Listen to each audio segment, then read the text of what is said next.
Daripada 82 calon BN pada tahun ini, seramai 26% adalah merupakan muka baru.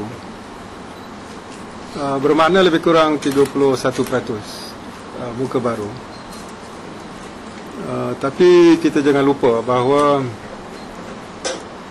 pada 2004 BN Johor telah pun menampilkan lebih kurang 60% muka baru pada pilihan raya yang ke-11 2004. Jadi bermakna 70%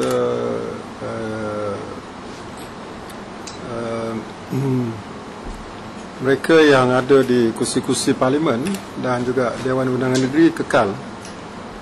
Dan daripada 26 muka baru ini, 18 adalah muka baru di peringkat kursi Dewan Undangan Negeri,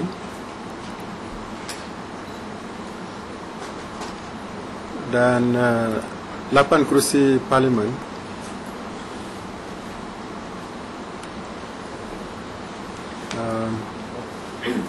Jadi daripada tadi 18 ya 26 18 kursi Dewan Undangan Negeri dan 8 kursi parlimen.